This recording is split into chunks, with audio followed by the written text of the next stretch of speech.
Good morning everyone. दोस्तों आज है जून 9 2022 और हम लोग करने वाले हैं द हिंदू न्यूज़पेपर के एनालिसिस। मेरा नाम है सितेंद्र चौधरी और रोज की तरह फिर से आज कुछ टॉपिक्स हम लोग करने वाले हैं।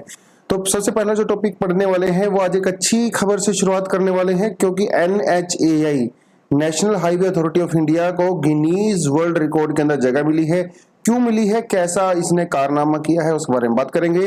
इन्फ्लेशन और आरबीआई और benchmark rate of the RBI, ये दोनों वैसे तो सेम ही टॉपिक हैं, लेकिन यहाँ पे उन्होंने दो अलग अलग दिए हुए हैं, तो थोड़ा सा इसको हम लोग देख लेंगे। वैसे तो रिपीटेड सा टॉपिक है, लेकिन जिन बच्चों को इकोनॉमी में थोड़ा इशू होता है टॉपिक्स में, उनको जितनी बार रिवीजन किया जाए उतना ही बढ़िया रहता है। इंडिया सेकुलरिज्म, ये आज का एक्सप्लेनर सेक्शन है, थोड़ा इसके बारे में देखेंगे। MSP for the kharif crop कौन सी होती है, एमएसपी क्या होता है, इसके बारे में बात करेंगे। इंटरनेशनल पार्लियामेंट ऑफ लेबर के बारे में बात करेंगे, क्योंकि यहाँ इंडिया कुछ इश्यूज जो है रेज करने वाला है, specially for the migrant people, तो उसके बारे में बात करेंगे। खीर भवानी टेम्पल कहाँ है, इसके बारे में बात करेंगे। India and the Vietnam deal, बहुत ही जबरदस्त एक लॉजिस्टिकल हम लोगों ने डील किया है, उसके बारे में बात करेंगे। एनवायरमेंट प्रोटेक्शन परफॉर्मेंस इंडेक्स, भैया इंडिया ने यहाँ पे काफी ज्यादा पुअर परफॉर्मेंस दिया है, तो उसके बारे में बात करेंगे एक्चुअली होता क्या है। Rule of law and police, ये आज का एडिटोरियल सेक्शन है जिसके बारे में बात करेंगे। दो एमसीक्यू आज हम लोगों ने इंक्लूड किए हैं और 3 एमसीक्यू कल वाले थे, उसको डिस्कशन करेंगे। बहुत सारे एडिशनल आर्टिकल भी हैं। एक्चुअली आज के न्यूज़पेपर में ना, अगर आप देखोगे छोटे बड़े मिला के कम से कम 15 आर्टिकल ऐसे आए हैं जो हम लोग पढ़ सकते हैं। आज काफी भरा भरा एकदम पेपर है, हमारे एग्जाम के परस्पेक्टिव से बढ़िया चीजें दी हुई हैं। और जैसे कि आपको मैं पहले ही बता चुका हूं कि न्यूज़पेपर हमारे लिए कितना क्रूशियल होता है। डायरेक्ट सवाल आते हैं न्यूज़पेपर से, कुछ तामझाम नहीं होता, न्यूज़पेपर से डायरेक्ट सवाल आते हैं। देखिए एग्जांपल देता हूं, इस पिछले साल का genetic bar code reveal 3 frogs unreported in India, ये कब पूछा गया था सवाल। ये न्यूज़पेपर का आर्टिकल है द हिंदू का, और यहां से सीधा जो है न्यूज़पेपर से उठ के सवाल पूछ लिया गया है। कई सवाल ऐसे होते हैं जो हो सकता है उसी साल पूछे गए हों न्यूज़पेपर में, कुछ हो सकता है पिछले साल भी पूछे गए हों, जैसे थोड़ा सा पुराना आर्टिकल है, but still this is still from the newspaper, right. तो जैसा कि आप यहाँ पे देख सकते हो, इसका आंसर हो जाता है 1 और 2। ये एज के लिए नहीं किया जाता, बल्कि स्पीसीज को आइडेंटिफाई करने के लिए यूज किया जाता है, तो बाकी दोनों ऑप्शन हमारे सही हैं। मतलब मेरा पर्पज ये नहीं है कि इसको सोल्व करवाना, मेरा पर्पज ये है कि आपको ये बताना कि न्यूज़पेपर की कितनी इंपॉर्टेंस होती है, और बहुत ज्यादा होती है, तो इसको इग्नोर मत किया करो, ठीक है। चलिए आगे बढ़ते हैं। हाँ, कुछ बच्चे सवाल पूछ रहे थे कि सर क्या हमें सारे नोट्स बनाने चाहिए। अरे नोट्स तो हम आपको दे ही रहे हैं, ठीक है। देखिए प्रीलिम्स के लिए आपको न्यूज़पेपर से नोट्स बनाने की जरूरत नहीं होती, वो ऑलरेडी आपका डेली न्यूज़पेपर एनालिसिस में हो जाता है, और उसके अलावा जो आपकी मंथली मैगजीन होती है वहां से काफी होता है। हाँ, मेंस के पर्सपेक्टिव से आप डेफिनेटली कुछ नोट्स ले सकते हो, स्पेशली एडिटोरियल सेक्शन से, ठीक है।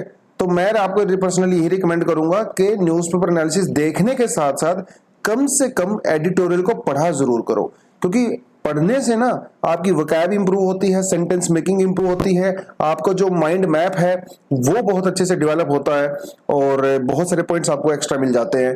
तो एडिटोरियल को कम से कम पढ़ लिया करो, ठीक है। बाकी तो सुन लो, that is more than sufficient, ठीक है।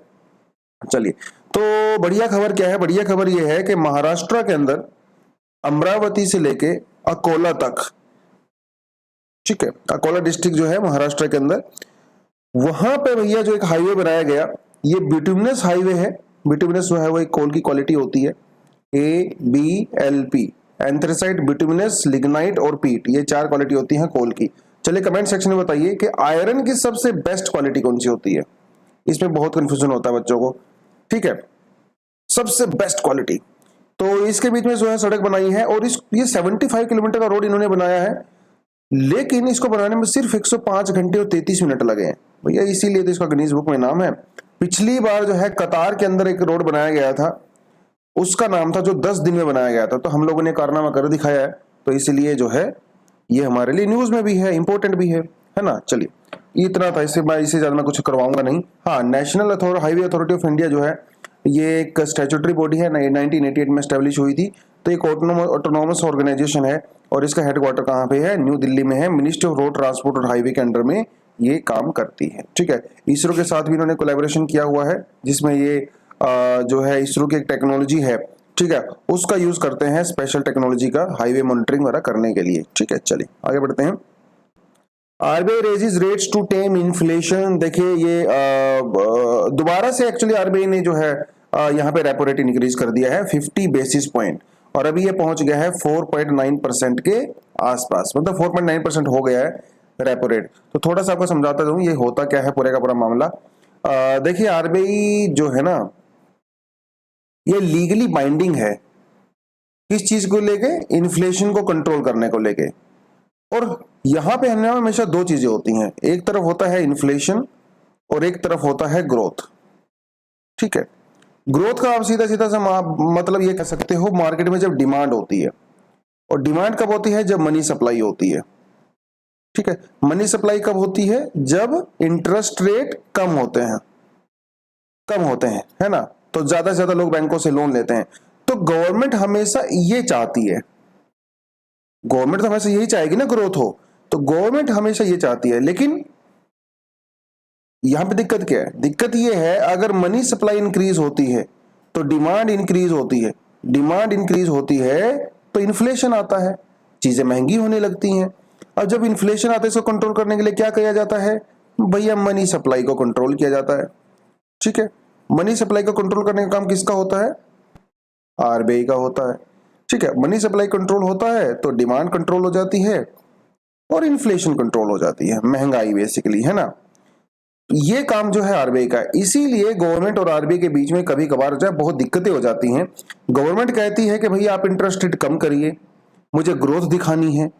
आरबीआई कहता है कि नहीं, मैं जो है वो इंटरेस्ट रेट कम करूंगा क्योंकि मुझे इन्फ्लेशन कंट्रोल करना है।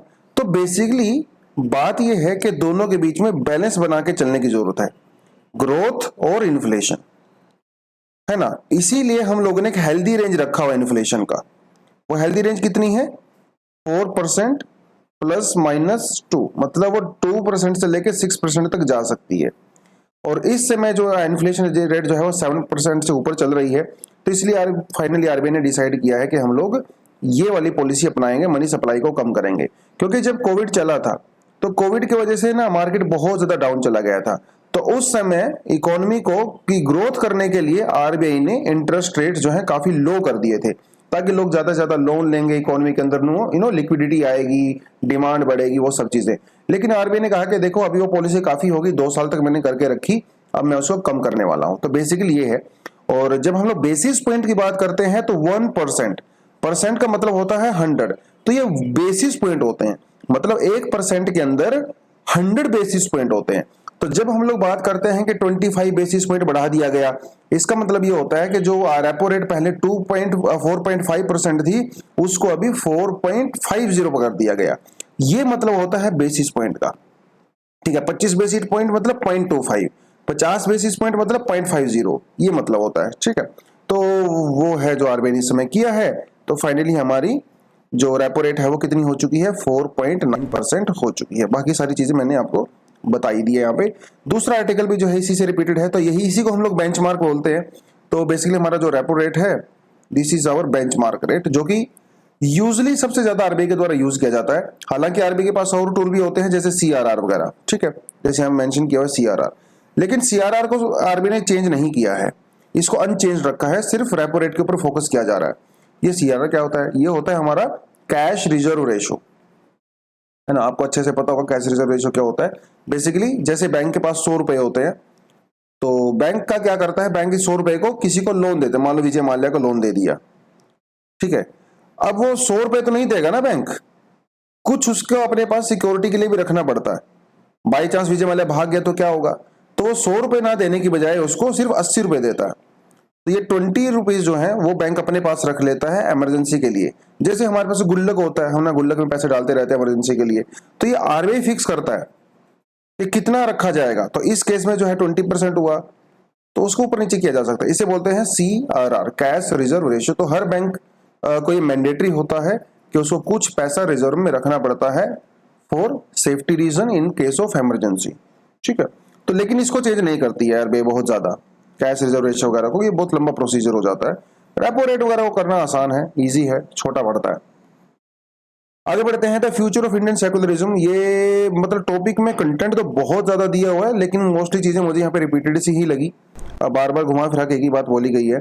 लेकिन दोस्तों जब हम लोग सेकुलरिज्म की बात करते हैं तो सेकुलरिज्म को लेकर बहुत कन्फ्यूजन होता है लोगों को। ठीक है, देखिए सेकुलरिज्म की जब हम बात कर रहे हैं ना, तो दो तीन तरीके का सेकुलरिज्म होता है। पहला सेकुलरिज्म ये कहता है कि जो स्टेट होती है और जो रिलीजन होता है, ठीक है, इसको कंप्लीटली सेपरेट रखो। मतलब पॉलिटिक्स और रिलीजन के बीच में कोई रिलेशन नहीं होना चाहिए। ठीक है, जो कि यूजली वेस्टर्न कंट्री के अंदर देखा जाता है, जैसे फ्रांस वगैरह के अंदर काफी स्ट्रिक्टली इसको फॉलो किया जाता है। स्टेट और religion are very very different. मतलब आप किसी भी तरह का जो है प्रदर्शन नहीं कर सकते अपने धर्म का। आप क्रॉस नहीं पहन सकते, आप हिजाब नहीं पहन सकते, आप जो है टर्बन नहीं पहन सकते, है ना, वो सारी चीजें रहती हैं। फिर एक आता है इंडियन सेकुलरिज्म। सेकुलरिज्म का मतलब देखे जो है धर्मनिरपेक्ष, वैसे हिंदी में इसको बोल देते हैं धर्मनिरपेक्ष। मतलब आप किसी भी धर्म, आप सभी धर्मों से निरपेक्ष हो। निरपेक्ष मतलब उनको किसी को सपोर्ट नहीं करते हो। ठीक है, पंथ निरपेक्ष भी बोलते हैं। एक्चुअली सही टर्म तो पंथ निरपेक्ष ही होती है, धर्मनिरपेक्ष नहीं होती है, बट स्टिल। तो इंडियन सेकुलरिज्म क्या कहता है, हम लोग ये कहते हैं कि भैया देखो रिलीजन हमारी जिंदगी का बहुत इंपॉर्टेंट पार्ट है। रिलीजन के बिना हम अपनी जीवन सोच भी नहीं सकते। तो क्या हम लोग इंडिया में रिलीजन को पॉलिटिक्स से अलग कर सकते हैं? बिल्कुल भी नहीं कर सकते, पॉसिबल ही नहीं। अरे जब हमारा उठना बैठना बोलना चलना खाना पीना आपस में पर्सनल रिलेशनशिप हर चीज रिलीजन से डिसाइड की जाती है, तो हम लोग कैसे पॉलिटिक्स को रिलीजन से डिसाइड अलग कर सकते? नहीं कर सकते ना। तो इसलिए हम लोगों ने अपना ही खुद का एक नया वर्जन बनाया सेकुलरिज्म का। तो हमने कहा कि हर आदमी इंडिया में अपनी रिलीजियस प्रैक्टिस कर सकता है। ठीक है, हम उसको पूरी रिस्पेक्ट देंगे, पूरी रिस्पेक्ट देंगे, लेकिन किसी को फेवर नहीं करेंगे। ठीक है, हर रिलीजन को हम लोग इक्वली ट्रीट करेंगे, किसी को स्पेशल ट्रीटमेंट नहीं है, और हर किसी की रिस्पेक्ट करेंगे।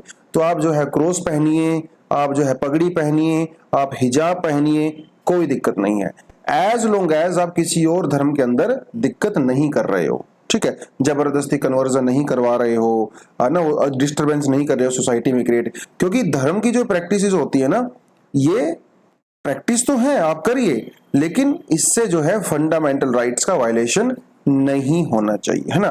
तो इंडियन सेकुलरिज्म थोड़ा सा डिफरेंट है डेफिनेटली दूसरे वर्जन से। तो उसी के बारे में जो है कुछ कुछ बातें कही गई हैं इस आर्टिकल के अंदर। तो पहली बात तो दो चीजें हैं इंडिया के जो कॉन्स्टिट्यूशन देखे।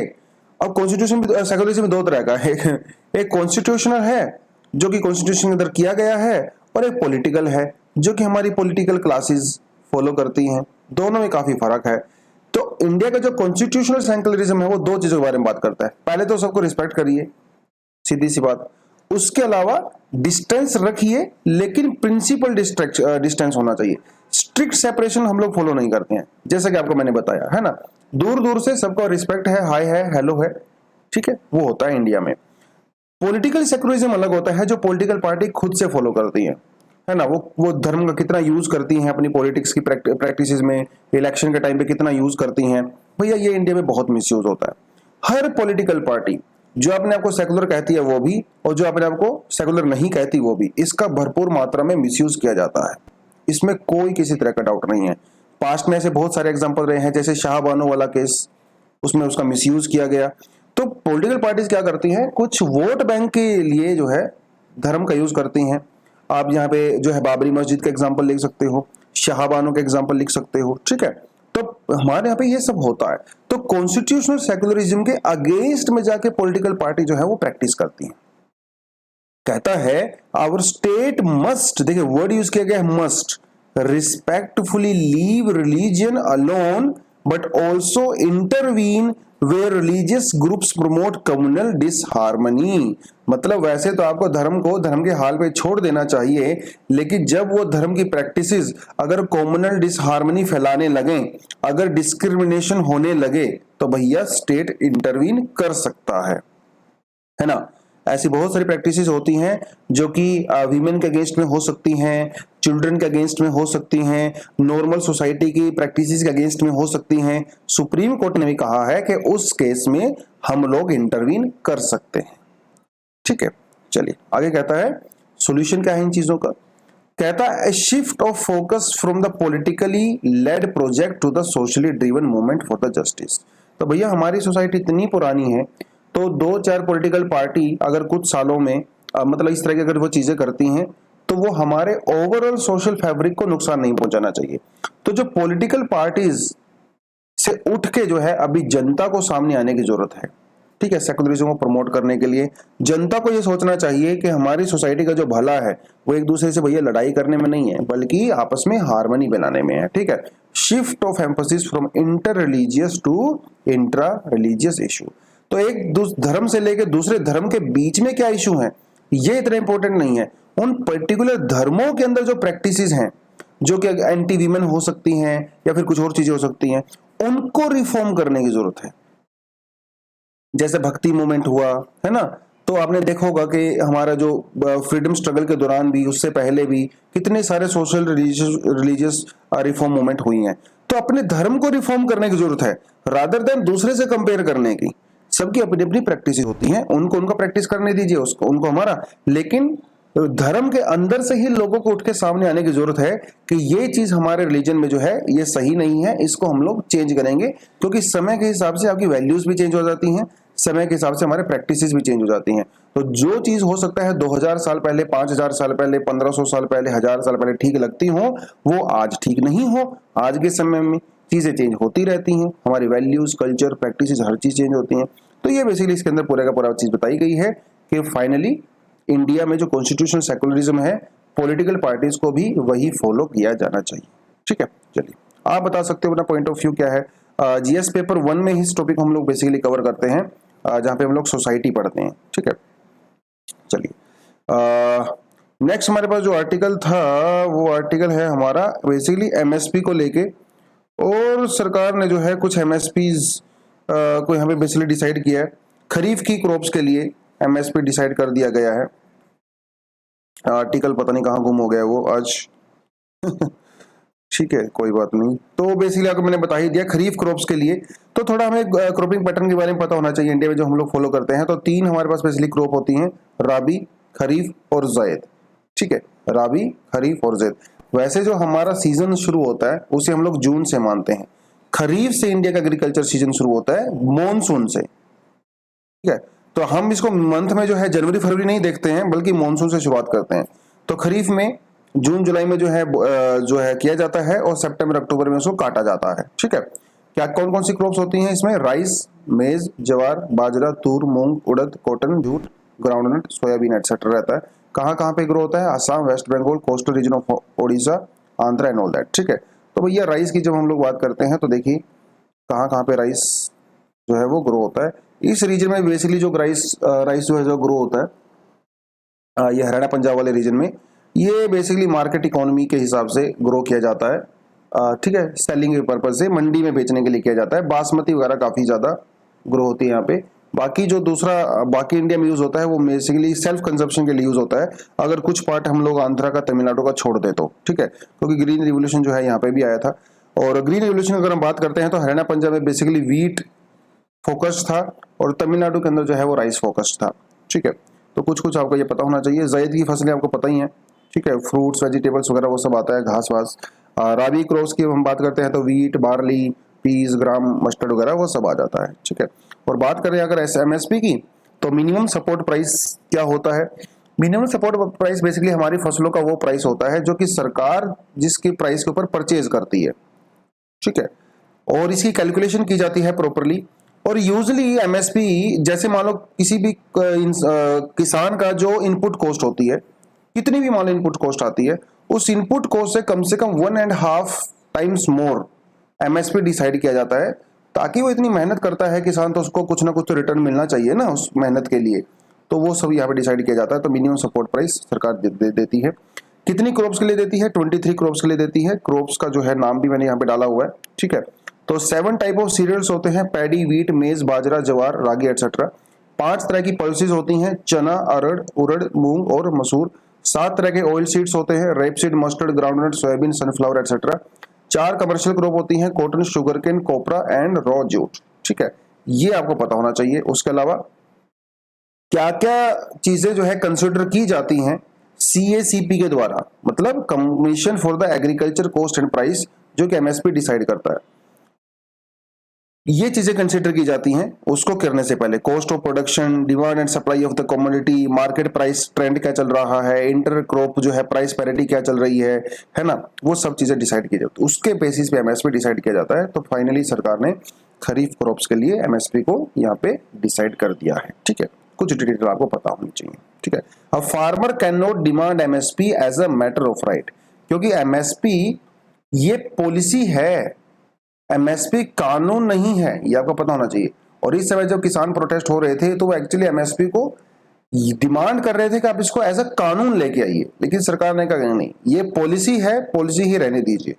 तो ऐसा हो सकता है कि सरकार आपको एमएसपी ना दे, आप कोर्ट के अंदर नहीं जा सकते ये भी कहें कि नहीं सर किसान मुझे सरकार मुझे एमएसपी नहीं दे रही है। कोर्ट सीधा सीधा बोलेगा भैया कानून नहीं है, ये पॉलिसी है। ठीक है, और पॉलिसी वो सरकार का डिसीजन होता है। India to take up migrant course at ILP. देखिए बहुत सारे इंडिया के जो लेबर क्लास है, माइग्रेंट्स हैं, वो दूसरे देशों में काम करने के लिए जाते हैं। यूजली अगर हम मिडिल ईस्ट की बात करें तो यहाँ पे बहुत ज़्यादा ही जाते हैं, लेकिन मिडिल ईस्ट में उनके साथ बहुत ज़्यादा डिस्क्रिमिनेशन होता है, उनका पासपोर्ट वगैरह ले लिया जाता है। बहुत बहुत केस ऐसे आते हैं जब वहाँ पे जो वर्कर्स हैं, इंडियन वर्कर्स, वो सुसाइड कर लेते हैं, और छोटे छोटे कमरे के अंदर जो है 8-8 10 लोग 10-10 लोग वहाँ पे रहते हैं। काफ़ी कंडीशन खराब है, तो ह्यूमन राइट वायलेशन वगैरह खूब होता है वहाँ पे, एक्सप्लॉयटेशन होता है भरपूर, बहुत ज़्यादा। तो इस तरह के अभी मुद्दों को जो है हमारी सरकार उठाने वाली है। कहाँ पे उठाएगी? इंटरनेशनल जो कि लेबर कॉन्फ्रेंस चल रही है, तो जो आईएलओ होता है, इंटरनेशनल लेबर ऑर्गेनाइजेशन, तो उसके तहत ये बेसिकली मीटिंग की जाती है। इसे जो है इंटरनेशनल पार्लियामेंट ऑफ लेबर भी कहते हैं, जिसमें दुनिया भर के जो वर्ल्ड लीडर्स हैं वो आते हैं, मिलते हैं, उठते हैं, बैठते बात करते हैं, और वो लेबर लॉज वगैरह के बारे में बात करते हैं। तो जिनीवा स्विट्जरलैंड के अंदर जो है जून के महीने में बेसिकली वो हर साल मिलते हैं। तो ये उसकी बेसिकली गवर्निंग बॉडी होती है आईएलओ की। ठीक है, ये थोड़ा आपको पता होना चाहिए। That's it. आईएलओ जो है ये तो काफी पुरानी ऑर्गेनाइजेशन है, जो कि एक्चुअली फर्स्ट वर्ल्ड वॉर के बाद से ही चल रही है। ट्रीटी ऑफ वर्सली जो हुई थी 1919 में, तब इसको एस्टेब्लिश किया गया था। फर्स्ट वर्ल्ड वॉर के बाद फिर सेकेंड वर्ल्ड वॉर भी हुआ। आईएलओ एकमात्र ऐसी जो है संस्था है जो अभी भी एक्टिव है इतने सालों के बाद, क्योंकि उससे पहले तो लीग ऑफ नेशन हुआ करता था, वो तो खत्म हो गया, बाद में हम लोग यूनाइटेड नेशन बनाया। आईएलओ तब से चल रहा है, बहुत बड़ी ऑर्गेनाइजेशन है, और कई इंपॉर्टेंट रिपोर्ट्स भी इशू करता है आईएलओ, जैसे world employment and social outlook पूछ लेता है एग्जाम में, एंड ग्लोबल वेज रिपोर्ट। ये थोड़ी आपको प्रीलिम्स के लिए इस तरह का कंटेंट पता होना चाहिए। ठीक, आगे बढ़ते हैं। नेक्स्ट हमारे पास जो है 18,000 पंडित विजिट खीर भवानी टेम्पल। ये कुछ भी आपको मैं नहीं कराऊंगा, सिर्फ ये लोकेशन के लिए आपको पता होना चाहिए, क्योंकि कई बार यूपीएससी में पूछ लेता है, कोई टेम्पल का नाम और स्टेट का नाम पूछ सकता है, यूटी का नाम पूछ सकता है, लोकेशन पूछ सकता है। तो जो खीर भवानी टेम्पल है बेसिकली कश्मीर वैली के अंदर पाया जाता है। ठीक है, और गांधरबल डिस्ट्रिक्ट ऑन द ज्येष्ठ अष्टमी है ना, तो उस दिन इसको क्या मोदी जी ने ट्वीट भी करके बधाई दी है और कॉन्ग्रेचुलेट किया है और शुभकामनाएं दी हैं, वो सारी चीज़ें। ठीक है, बस ये आपको पता होना चाहिए कि खीर भवानी टेम्पल कहाँ पे है। कश्मीर के अंदर कश्मीरी पंडितों के लिए बहुत बहुत पॉपुलर होता है ये, और मेला वेला लगता है वहाँ पे अच्छा खासा। एक्चुअली जो अमरनाथ यात्रा होती है ना कश्मीर JNK में, उसके बाद सेकेंड लार्जेस्ट गैदरिंग यहाँ पे होती है खीर भवानी टेम्पल पे। और एक जो है सोशल डिसहार्मनी ब्रदरहुड का एक सिंबल है। बहुत सारे मुस्लिम्स हिंदूज जो है यहाँ पे आते हैं और प्रे वगैरह करते हैं। आगे बढ़ते हैं। India and Vietnam sign mutual logistic agreement. पहले तो आपको ये पता होना चाहिए कि म्यूचुअल ये लॉजिस्टिक अग्रीमेंट क्या होता है। देखिए, लॉजिस्टिक अग्रीमेंट का मतलब ये होता है कि भैया मान लो कल को लड़ाई हो गई, युद्ध हो गया, तो उसमें क्या होगा, ये जो कंट्री अग्रीमेंट करती है ना, वो एक दूसरे के एयरपोर्ट्स वगैरह को यूज कर सकती हैं। जैसे मान लो आपको रिफ्यूलिंग वगैरह करना हुआ है ना, लोडिंग अपलोडिंग करना हुआ, कोई आपको जो है फूड सपोर्ट्स, मेडिकल सप्लाई वगैरह, तो हम वो यूज कर सकते हैं। हम वियतनाम के एयरपोर्ट्स को यूज कर सकते हैं, उनकी पोर्ट्स को यूज कर सकते हैं, वो हमारे वालों को कर सकते हैं। ये होता है लॉजिस्टिक कॉस्ट, जो कि सामान के रिलेटेड होता है। हम उनको वेपन नहीं दे रहे हैं, नहीं वेपन नहीं दे रहे, सिर्फ अपनी लैंड को यूज करने के लिए दे रहे हैं। इंडिया ने इस तरह के लॉजिस्टिक एग्रीमेंट कई सारी कंट्री के साथ किया हुआ है, जैसे कोड कंट्री के साथ तो किया ही हुआ है, उसके अलावा फ्रांस, सिंगापुर, साउथ कोरिया के साथ भी किया हुआ है। अमेरिका के साथ भी हम लोगों ने जो है इसको 2016 में किया था। तो बेसिकली हम उस तरह की चीज़ें कर सकते हैं। तो अमेरिका को अगर फ्यूल वगैरह भरना है तो हमारे यहाँ पे आके आराम से भर सकते हैं। ठीक है, तो इसमें भी वियतनाम का नाम और जुड़ गया है, क्योंकि वियतनाम और इंडिया जो है वो काफ़ी ज़्यादा खास दोस्त बनते जा रहे हैं धीरे धीरे, क्योंकि यहाँ पे चाइना एक बहुत बड़ा एंगल आता है। तो दुश्मन का दुश्मन दोस्त होता है, तो इसलिए हम लोग वियतनाम को दोस्त बना रहे हैं, ठीक है। और भैया ये हमारी जो साउथ इंडिया की जो एक्ट ईस्ट पॉलिसी है, वियतनाम बिल्कुल उसके सेंटर में है, तो बहुत इंपॉर्टेंट है ना। चलिए, तो राजनाथ सिंह जी ने यात्रा की है वहाँ पे। तो जब जाते हैं इतने बड़े लीडर्स, तो जनरली कुछ ना कुछ तो अग्रीमेंट करके आते ही हैं, है ना। India opposes environmental index ranking, तो भैया ये बहुत ऐसा ऐसा आपको पहली बार कभी कभी सुना नहीं होगा कि इंडिया किसी वर्ल्ड रैंकिंग में सबसे बॉटम पे है। सबसे बॉटम मतलब 180 कंट्रीज के अंदर ये किया गया स्टडी, और इंडिया 180th प्लेस पे ही है। अरे हमारे आस पड़ोसी पाकिस्तान बांग्लादेश भी हमसे ऊपर हैं, सबसे बॉटम पे है इंडिया एनवायरमेंट परफॉर्मेंस इंडेक्स 2022 में। किसके द्वारा पब्लिश किया गया? Yale center for environment policy and center for the international earth science information network, Columbia University, दोनों ने मिलकर ये किया था। और अनफॉर्चुनेटली इंडिया सबसे बॉटम पे है। सबसे टॉप पे कौन से हैं आप देख सकते हो? डेनमार्क, यूके, फिनलैंड, माल्टा और स्वीडन। पाकिस्तान का रैंक जो है 176 है, बांग्लादेश का 177 है, और इंडिया का है सबसे बॉटम पे 180। चाइना का 160 है, नेपाल 162, अफगानिस्तान 81। तो इतना बुरा परफॉर्मेंस हुआ है हमारा। तो खैर सरकार ने इसको रिजेक्ट कर ही दिया है। सरकार का कहना है कि ये सब फालतू बकवास है, ये लोग बायस्ड हैं, रिपोर्ट भी पूरा बायस्ड है, ठीक है। चलिए नेक्स्ट हमारे पास आता है, वो आता है it is a bumping of the rule of law.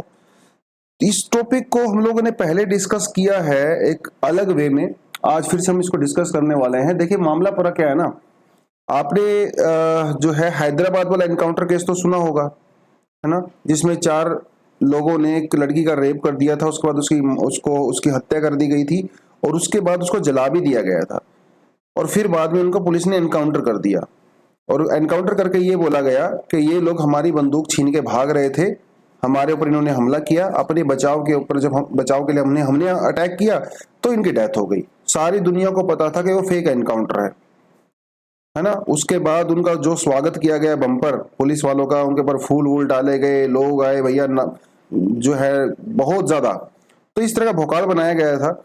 उसके ऊपर जो है इंक्वायरी बैठी थी, सुप्रीम कोर्ट के द्वारा एक पैनल बनाया गया था, और उसने कहा है कि यस वो एक फेक एनकाउंटर था। तो ये डिसाइड हो चुका है कि वो फेक एनकाउंटर है। उन पुलिस वालों के खिलाफ जो है अभी इंक्वायरी तो होगी ही होगी, और इंक्वायरी करने के बाद जो है काफी स्ट्रॉन्ग एक्शन भी लिए जाने की डिमांड हो रही है।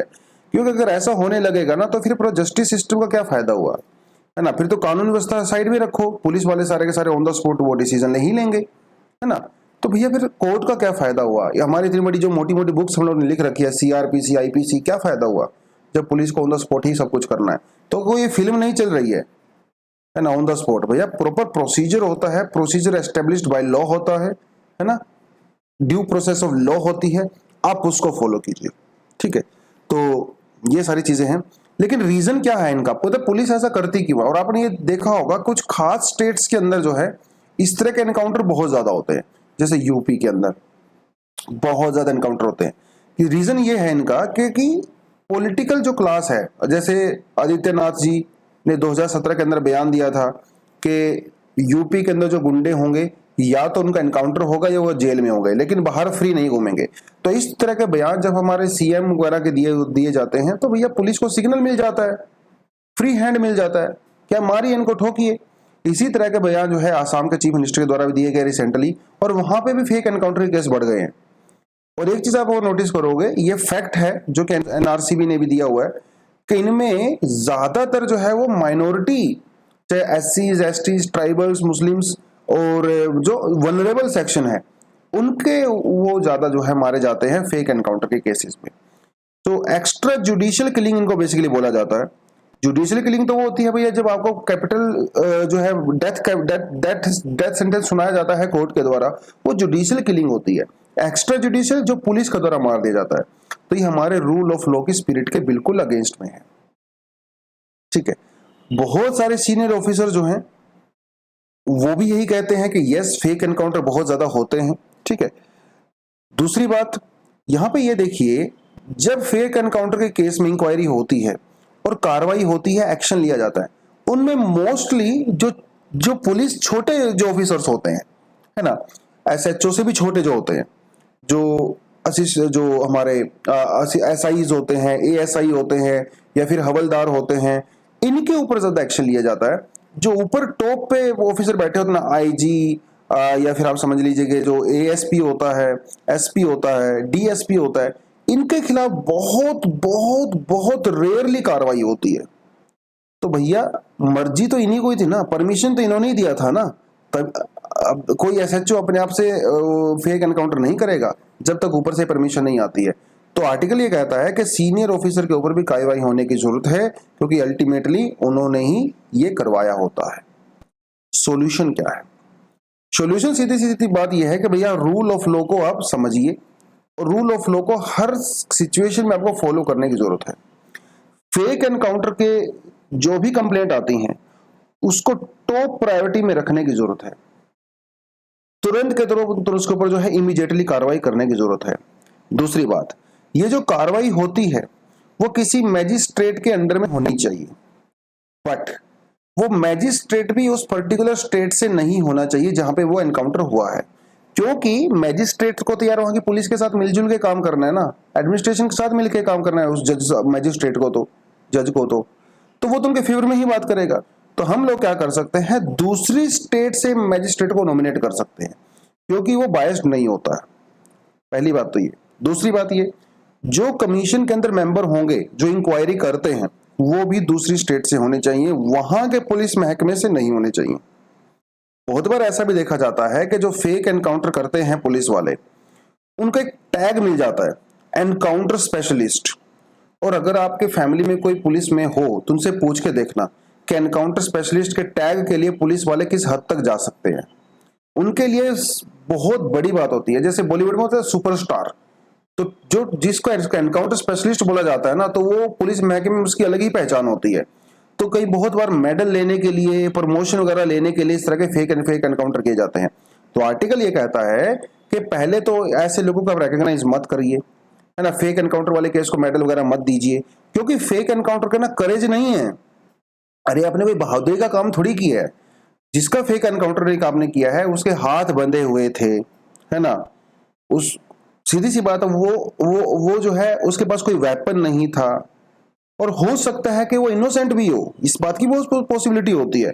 फालतू में किसी को भी चार्ज लगा के उसको डाल दिया जाता है, फिर फेक एनकाउंटर कर दिया जाता है। तो ये कोई करेज नहीं है, बल्कि बुजदिली है अगर आप फेक एनकाउंटर कर रहे हो तो।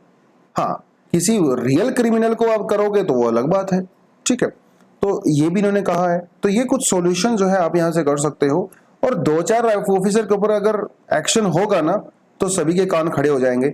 इवन मार्कंडे काटजू जी ने तो जब वो जस्टिस हुआ करते थे, उन्होंने तो ये भी कहा था कि ये कोल्ड ब्लडेड मर्डर है, और फेक एनकाउंटर के केस में जो भी पुलिस वाले इन्वॉल्व होते हैं उनके ऊपर 302 लगना चाहिए, और उनको जो है कैपिटल पनिशमेंट मिलना चाहिए, तभी जाके साफ सफाई होगी इस पूरे महकमे की। तो ये पूरी की पूरी बात यहाँ पे बोली गई है। कल हम लोगों ने कुछ एमसीक्यू किए थे, उसका आंसर आपको मैं बता देता हूँ। पहले वाले का आंसर हो जाता है ओनली 2 और 3, तो ये सिंगल मेंबर बॉडी नहीं है, इलेक्शन कमीशन 3 मेंबर बॉडी है। दूसरे का हो जाता है 6 years and 65 years of age whichever is earlier, तो 6 साल और 65 साल की उम्र होनी चाहिए इलेक्शन कमिश्नर को, उसका बेसिकली टेन्योर इतना होता है, ठीक है। तीसरी हमारे पास जो है इलेक्शन कमीशन ऑफ इंडिया के बारे में ही था सवाल। Election commission of India is a 5 member body which is absolutely incorrect, ठीक है। Union ministry of the home affairs decide the election schedule, नहीं भैया, इलेक्शन कमीशन ऑफ इंडिया करता है, ये भी हमारी इनकरेक्ट हो जाती है, ठीक है। और जो डिस्प्यूट वगैरह होते हैं, स्प्लिट वगैरह, मर्जर वगैरह को लेके पॉलिटिकल पार्टीज के, इलेक्शन कमीशन इसको रिजोल्व करता है, तो ओनली 3 इज करेक्ट, ठीक है। आज से फिर आपके लिए 2 सवाल यहाँ पे हैं एमसीक्यूज, थोड़े से टफ हैं, थोड़े से, क्योंकि अभी आप इतने समय से एनालिसिस देख रहे हो तो शायद मुझे लगता है हमारे बच्चे टफ हो गए होंगे, लेकिन लक्ष्मीकांत से हैंडल आराम से हो सकता है। तो जो हमारा पंचायती राज वगैरह वहां से सवाल पूछा गया है, 73rd कॉन्स्टिट्यूशनल अमेंडमेंट के तहत जो है आपको ये स्टेटमेंट पढ़नी है, ठीक है। फिर आपको बताना है कि इसमें से करेक्ट कोड कौन सा है। दूसरा कहता है ये फाइनेंस कमीशन के बारे में है, स्टेट फाइनेंस कमीशन के बारे में। तो दोनों ही सवाल बेसिकली हमारे पंचायती राज से जुड़े हुए हैं, ठीक है। स्क्रीन को पॉज करिए, क्वेश्चन को ध्यान से पढ़िए, और अपनी जो एग्जिस्टिंग नॉलेज है उसके बेस पे आंसर दीजिए। सही और गलत हम लोग कल डिस्कस करेंगे, ठीक है। ठीक है, तो दोस्तों आज के लिए इतना ही। आई होप आपका एनालिसिस ठीक ठाक लगा होगा। टॉपिक्स बहुत सारे थे, इसलिए कुछ टॉपिक्स के डिटेल में मैं ज़्यादा नहीं जा पाया, ऊपर ऊपर से डिस्कशन किया है, लेकिन बहुत सारे एडिशनल आर्टिकल भी आज आर्टिकल हमारे पास हैं, आप इनको भी आराम से देखिए, बैठ के पढ़ सकते हो। ये वाला है ना, इसको आप जरूर पढ़िए, क्योंकि ये इस एग्जाम्पल से आप बेसिकली क्या कर सकते हो, जो हमारे पास डिस्क्वालिफिकेशन को लेके जो प्रोविजंस वगैरह हैं, जो एमपीज एमएलएज को डिस्क्वालीफाई किया जाता है, बेसिकली एंटी डिफेक्शन लॉ की बात कर रहा हूं मैं, ठीक है, उसके बारे में आप यहां से पढ़ सकते हो। इसको ज्यादा पढ़ने की जरूरत नहीं है, ऑलरेडी कई बार रिपीटेड हो चुका है। जीएसटी और आईबीसी के बारे में हम लोग बहुत बात कर चुके हैं, ठीक है। उसके अलावा यूनिफॉर्म सिविल कोड के बारे में भी थोड़ा रिपीटेड है, अगर आपका मन करे तो ये आप पढ़ सकते हो, ये आपको पढ़ने की जरूरत नहीं है, इसको छोड़ सकते हो, खास इंपॉर्टेंट नहीं है। ठीक है दोस्तों, आज के लिए इतना ही। Thank you very much, all the best, जय हिंद।